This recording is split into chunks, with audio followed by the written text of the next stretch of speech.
Hello everyone, మీరు ఎప్పుడన్నా సరే ఈ చిన్న కాకరకాయలు చూసారా? భలే ఉన్నాయి కదండి బుజ్జిగాన. ఈ కాకరకాయలు నేనైతే ఫస్ట్ టైం చూస్తున్నాను. నేనైతే ఇంతకుముందు ఈ కాకరకాయలను చూడలేదు. మామూలు కాకరకాయలు పెద్దవి చూశాను, కొంచెం పొట్టుగొన్నవి చూశాను, కానీ ఇంత సైజులో ఉన్నవైతే ఇదే ఫస్ట్ టైం నేను ఈ చిట్టి కాకరకాయలను చూడడం. వీటిని అనేది ఈ విధంగా సన్నగా కట్ చేసుకోవాలి. ఇవి భలే లేతగా ఉంటాయండి.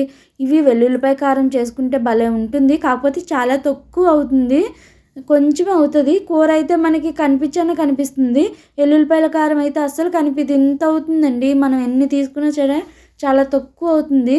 ఎందుకంటే ఆయిల్ మీద అలా ఫ్రై చేస్తాం, వాటర్ వేయం కాబట్టి వెల్లుల్లిపాయ కారంలో చాలా తక్కువ అనిపిస్తుంది. ఇందులో కొంచెం చింతపండు పులుపు వేస్తాం కాబట్టి కొంచెం మనకు కూర అనేది కనిపిస్తుంది.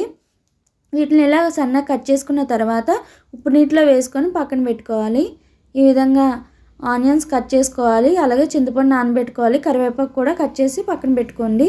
ఈ విధంగా కళాయి తీసుకొని కళాయిలో కొంచెం ఆయిల్ వేసుకొని అందులో కొంచెం జీలకర్ర అనేది వేసుకోవాలి. తర్వాత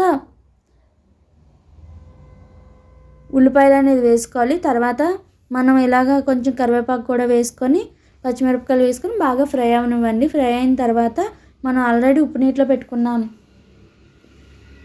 కాకరకాయ ముక్కలు అనేది పిండేసుకొని చేత్తోని వేసుకోవాలి. అలాగే ఒక టేబుల్ స్పూన్ సాల్ట్ కూడా వేసుకుంటే మనకి తొందరగా ఫ్రై అవుతాయి. ఇదే విధంగా ముక్కలన్నిటిని వేసేసుకోవాలి. వేసుకొని బాగా ఫ్రై అవనివ్వండి.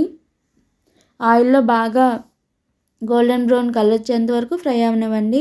ఈ విధంగా ఫ్రై అయిన తర్వాత ఒక టేబుల్ స్పూన్ కారం పొడి అనేది వేసుకొని ఆ కారం పొడిలో కూడా ఈ ముక్కలు అనేది బాగా ఫ్రై అవనివ్వండి. అవి కొంచెం ఫ్రై అయిన తర్వాత మనం ఆల్రెడీ రసం తీసి పక్కన పెట్టుకున్నాం కదండి చింతపండు అనేది, అది కొంచెం గుజ్జులాగా చేసుకొని ఆ గుజ్జును కూడా వేసేసుకోవాలి. వేసేసుకొని బాగా కలిపి మూత పెట్టేసుకొని సిమ్లోనే మనం మగ్గనిస్తే మనకి కూర అనేది రెడీ అవుతుందండి. చాలా టేస్ట్ ఉంటుంది. ఇది అయితే మాత్రం మళ్ళీ మళ్ళీ తినాలనిపిస్తుంది, అంత టేస్ట్ ఉంటుంది. ఇలా సింపుల్గా ఈ కూర టైప్లో వండుకోవచ్చు. అలానే వెల్లుల్లిపాయ కారం అన్నాను కదా, అది వేరొక వీడియోలో చేసి చూపిస్తాను, అలా కూడా చేసుకోవచ్చు. ఈ వీడియో ఎలా వచ్చిందో మీకు నచ్చితే కనుక కామెంట్ చేయండి. అలాగే లైక్, షేర్, సబ్స్క్రైబ్ చేయడం మాత్రం మర్చిపోకండి. మరొక వీడియోలో మళ్ళీ కలుసుకుందాం. Bye bye.